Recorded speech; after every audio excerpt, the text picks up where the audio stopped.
SI voice के मुअज़्ज़ज़ नाज़रीन अस्सलामु अलैकुम। उम्मीद करती हूँ आप सब ईमान और सेहत की बेहतरीन हालतों में होंगे। अल्लाह पाक आपको हमेशा अच्छे हालों में रखे। आज हम बात करेंगे सैयदुश्शुहदा सैयदना इमाम हुसैन रज़ी अल्लाह अन्हो की विलादत बासआदत के बारे में। आपका इसम मुबारक हुसैन और कुनियत अबू अब्दुल्ला है।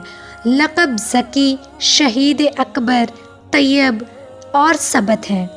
हज़रत उम्मे फ़ज़ल फ़रमाती हैं कि मैं हुज़ूर अकरम सल्लल्लाहु अलैहि वसल्लम की खिदमत में हाज़िर हुई और अर्ज़ की, या रसूलल्लाह सल्लल्लाहु अलैहि वसल्लम, आज रात मैंने एक बहुत खौफनाक ख्वाब देखा है। नबी करीम सल्लल्लाहु अलैहि वसल्लम ने दरियाफ़्त फरमाया, वो क्या ख्वाब है? मैंने अर्ज़ की कि या रसूलल्लाह सल्लल्लाहु अलैहि वसल्लम, मैंने देखा है कि आपके जिस्म अक़दस का टुकड़ा मेरी आगोश में रखा गया है। तो सैयदुल मुरसलीन सल्लल्लाहु अलैहि वसल्लम ने फ़रमाया, तूने अच्छी ख्वाब देखी है। इंशाअल्लाह मेरी बेटी फ़ातिमा के घर लड़का पैदा होगा। और फिर उम्मे फ़ज़ल फ़रमाती हैं कि वाक़ई सैयदा फ़ातिमा के घर हज़रत इमाम हुसैन पैदा हुए और वो मेरी आगोश में आए। आपकी विलादत बासआदत पर जिब्रील अल्लाह ताला की तरफ से मुबारकबाद भी लाए और साथ ही इजहार गम भी किया। उस वक्त सैयदुल मुरसलीन सल्लल्लाहु अलैहि वसल्लम इमाम हुसैन रज़ी अल्लाह अन्हो के नाजुक गले को चूम रहे थे। जिब्रील अमीन ने आबदीदा होकर अर्ज़ की, ए अल्लाह के महबूब, आप जिस गले को बड़ी मोहब्बत से चूम रहे हैं, इस गले पर खंजर चलेगा और आपका ये बच्चा अल्लाह की राह में शहीद होगा और ये उस जगह की सुर्ख मट्टी है। सैयदा फ़ातिमा रज़ी अल्लाह अन्हा ने जब बाप को अपने बेटे का गला चूमते हुए देखा तो अर्ज़ की, अब्बा जान, लोग तो अपने बेटों के मुंह चूमते हैं, पेशानी चूमते हैं, सर को बोसा देते हैं, मगर आप मेरे बेटे का गला क्यों चूमते हैं?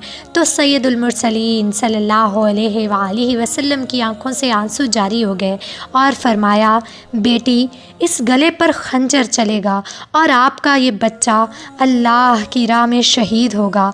मुझे जिब्रील अमीन ने उस जगह की सुर्ख मट्टी दिखा दी है।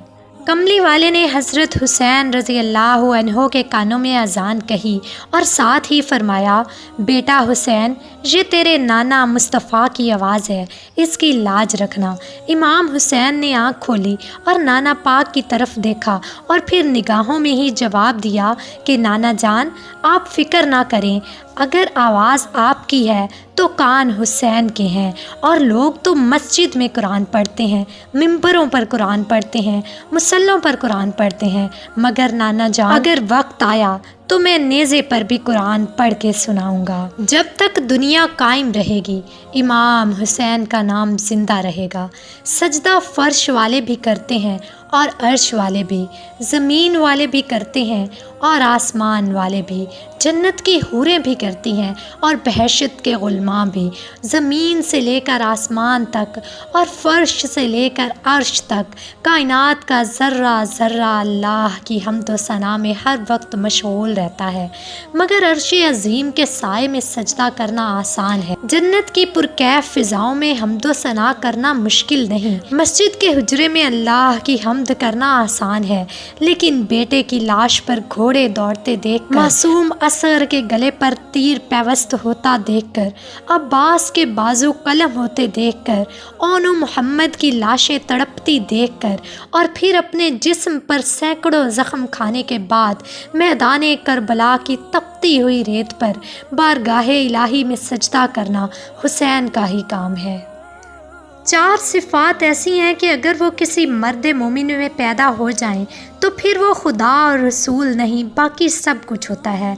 वो 4 सिफ़ात हैं इबादत, सखावत, शुजाअत और शहादत। अब इन 4 सिफ़ात को देखा जाए और इमाम हुसैन रज़ी अल्लाह अन्हो की ज़ात को देखा जाए, इन 4 सिफ़ात को इकट्ठा करें तो एक हुसैन बनता है और इन 4 सिफ़ात के मजमुआ का नाम ही हुसैन है। हुसैन جو عابد تھے، اور ایسے عابد کہ انتہائی مظلومی و بے کسی کے عالم میں بھی شب عاشوراء کی ساری رات اپنے خیمے میں عبادت الہی میں گزاری، اور ایسے عابد کہ اپنے جسم پاک پر سینکڑوں زخم کھانے کے بعد بھی میدان کربلا کی تپتی ہوئی ریت پر تہے خنجر بھی دو نفل ادا کر گئے۔